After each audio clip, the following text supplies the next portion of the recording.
Mummy आपने जैसा कहा था हमने वैसा ही किया, लेकिन देखिए ना, विवेक का हाल तो वैसा का वैसा ही है। घर में ना सुबह का नाश्ता बनता है और ना खाना।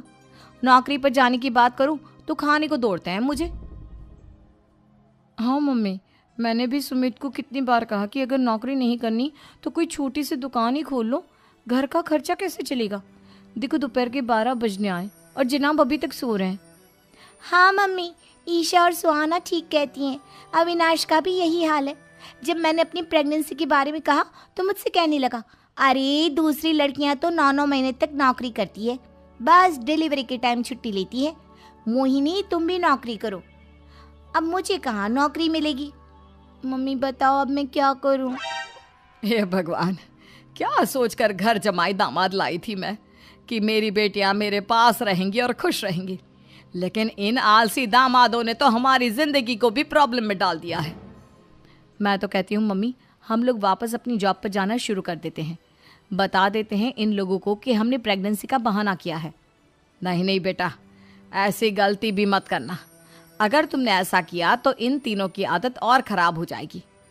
अरे आज नहीं तो कल कभी तो तुम प्रेग्नेंट होगी, तब वापस यही प्रॉब्लम आएगी। तब क्या करोगी तुम तीनों। हाँ मम्मी, आपकी बात तो बिल्कुल सही है। इन लोगों को तो सुधारना ही पड़ेगा। लेकिन कैसे? अपने बच्चों के आने की खबर सुनकर भी इन लोगों पर कोई असर नहीं हो रहा। पैसे कमाने के लिए घर से बाहर निकलना ही नहीं चाहते ये तीनों। अब मेरे दिमाग में एक प्लान आया है। तुम तीनों चिंता मत करो, उन तीनों को बुलाओ, फिर मैं बात करती हूँ।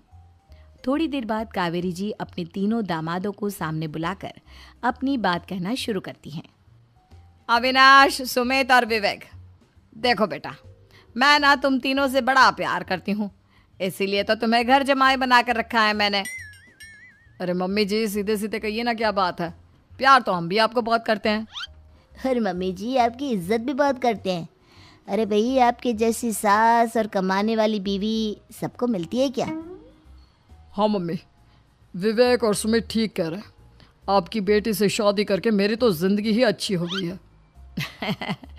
जानती हूँ मैं, और ये भी जानती हूँ कि तुम तीनों अपने अपनी बीवियों से बहुत प्यार करते हो। बेटा बात ऐसी है कि हमारे कुल गुरु ने कहा है कि प्रेग्नेंट होने के बाद मेरी तीनों बेटियां शुरू के 4 महीने हमारे गांव में जाकर रहेगी, जहां मेरे चाचा जी रहते हैं। अरे लेकिन क्यों मम्मी, गांव में जाकर रहने की क्या ज़रूरत है इन तीनों को। वो क्या है ना बेटा, हमारे परिवार को एक श्राप है।